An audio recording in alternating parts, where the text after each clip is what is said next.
معذرت کے ساتھ اپنی گفتگو کا آغاز جانوروں سے کروں گا۔ آپ نے دیکھا ہوگا کہ کسی جنگل میں یا پہاڑی علاقے میں اگر کسی بندر پہ کوئی مشکل وقت آ جائے یا کوئی انسان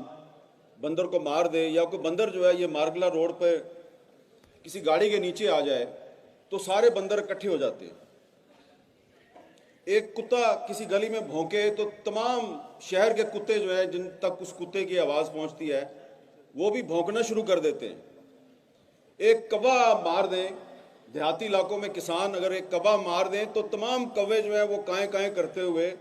اس کسان کی جان کو عذاب میں ڈال دیتے ہیں۔ لیکن آپ دیکھیں کہ 2 مہینے سے فلسطینیوں کو مار پڑ رہی ہے، ان کو شہید کیا جا رہا ہے، ان کے ہزاروں بچے جو ہیں ان کو شہید کر دیا گیا ہے، تو ان تک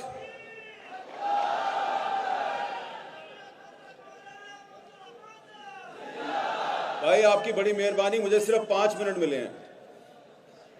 تو میں نعرہ تکبیر۔ مسلم ممالک ہیں اور جن کی حکومتیں ہیں وہ آپ کو اس کی اجازت نہیں دے رہے۔ آپ ان کی مدد تو کرنا چاہ رہے ہیں لیکن وہ آپ کو اس کی مدد کرنے کی اجازت نہیں دے رہے۔ ابھی ہمارے ایک بہت ہی محترم ساتھی نے یہاں پہ کہا کہ کم از کم غوری میزائل کا رخ ہی اسرائیل کی طرف کر دو۔ بھائی آپ کو پتہ ہونا چاہیے کہ غوری میزائل کا رخ اسرائیل کی طرف کرنے کی کوشش کی تھی ایک آدمی نے، اس کا نام تھا ڈاکٹر عبدالقدیر خان، اور یہ جو بات میں آپ کو بتانے لگا ہوں یہ خود مجھے ڈاکٹر عبدالقدیر خان صاحب نے بتائی۔ میں نے ان سے پوچھا کہ یہ ڈاکٹر صاحب یہ پرویز مشرف کے ساتھ کیا مسئلہ ہے آپ کا، آپ تو ہمارے قومی ہیرو ہیں۔ تو انہوں نے اس کو ایک بہت ناقابل بیان قسم کی گالی دی اور کہا کہ میں نے جب غوری میزائل کی رینج جو ہے وہ 5000 کلومیٹر کرنے کی کوشش شروع کی اور پروجیکٹ کے لیے جب میں نے ان سے فنڈز مانگے تو انہوں نے کہا اچھا اس کا مطلب ہے تم اسرائیل کو ٹارگٹ کرنا چاہتے ہو، تو ہمارا تو دشمن انڈیا ہے، تو یہ 1500 یا زیادہ سے زیادہ 2000 کلومیٹر سے آگے تم نہیں جا سکتے۔ تو حضور بات تو کرنا بڑا آسان ہے کہ غوری میزائل کا رخ اسرائیل کی طرف کر دو، لیکن جس نے کرنے کی کوشش کی اس کو تو آپ نے عبرت کی مثال بنا دیا۔ یہ بات میں اس لیے کر رہا ہوں یہاں پہ کہ اس وقت بھی مولانا فضل الرحمان صاحب اور سراج الحق صاحب کو پتہ ہے کہ اس وقت بھی پاکستان میں وہ لوگ موجود ہیں کہ جو اوپر سے تو مذمت کر رہے ہیں اسرائیلی بمباری کی، لیکن اندر سے ان کا دل جو ہے وہ کہیں اور ہے۔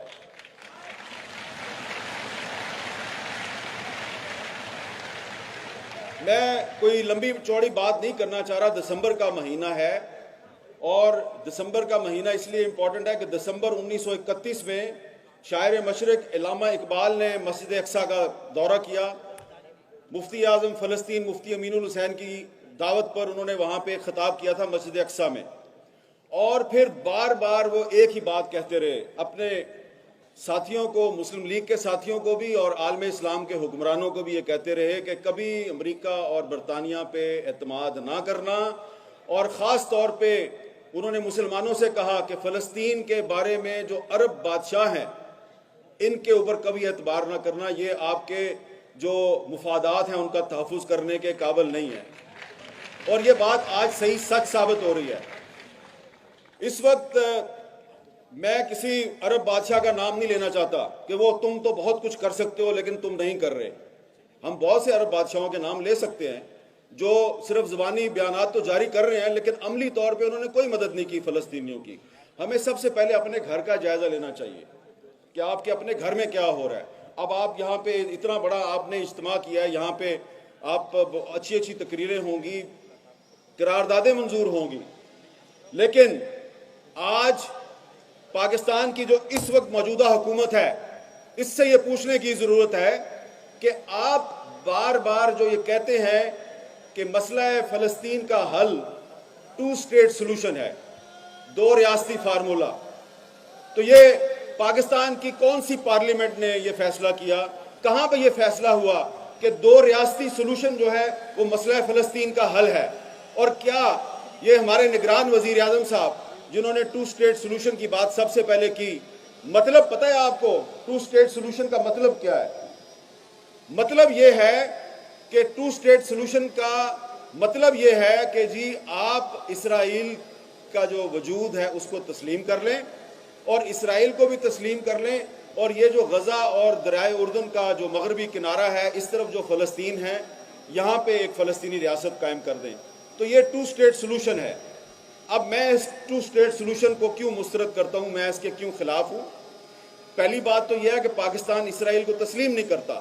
اور دوسری بات وہ یہ ہے کہ بانی پاکستان قائد اعظم محمد علی جناح نے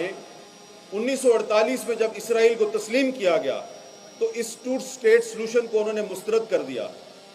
ان کو جب یہ کہا گیا کہ آپ اسرائیل کو تسلیم کریں تو انہوں نے انکار کر دیا، اور